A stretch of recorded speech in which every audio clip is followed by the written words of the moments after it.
இப்போ ரீசெண்டா நம்ம உலகத்துல நடந்த மிகப்பெரிய விஷயம் என்னன்னா அதுதான் அமெரிக்கா அலாஸ்கால ட்ரம்ப் புடினை சந்திச்சாரு.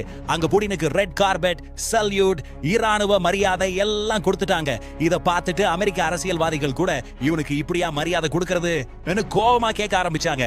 அந்த சந்திப்புல முக்கியமா பேசினது யுக்ரைன் போர் அப்படின்னு சொன்னாரு. யுக்ரைன்ல சில பகுதிகளை ரஷ்யாவுக்கே கொடுக்கணும், அதே நேரம் நாங்க சில இடங்களை விட்டு கொடுக்கலாம், அதோட அமெரிக்கா ஐரோப்பா சேர்ந்து யுக்ரைனுக்கு பாதுகாப்பு உத்தரவாதம் தரலாம். பேசியாக ஒரு டீல் மாதிரி. ஆனா முக்கியமா போர் நிறுத்தம் பத்தி தான் எதுவும் இல்ல. ட்ரம்ப் அங்கேயே நேரடியாக யுக்ரைன் உடனே ஒப்பந்தம் பண்ணணும், இல்லனா போர் முடிவதில்லைன்னு சொல்லிட்டாரு. இதனாலே அவர் மேல ரொம்பவே விமர்சனம் எழுந்திருக்கு. மேலும் அமெரிக்க செனட்டர் லிண்ட்சே கிரஹாம் கூட வார்னிங் கொடுத்தாரு. ரஷ்யா கடத்தி வைத்துள்ள உக்ரைன் குழந்தைகளை திருப்பி கொடுங்க, இல்லனா ரஷ்யாவை தீவிரவாத நாடுன்னு சொல்ல வேண்டி வரும்னு. சுருக்கமா சொன்னா இந்த சந்திப்பு புடினுக்கு பெரிய மதிப்பு கூட்டி தந்திருக்கு.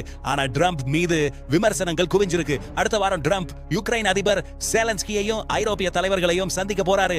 அப்போதான் அமைதி ஒப்பந்தம் நடக்குமா இல்லையா தெரிய வரும்.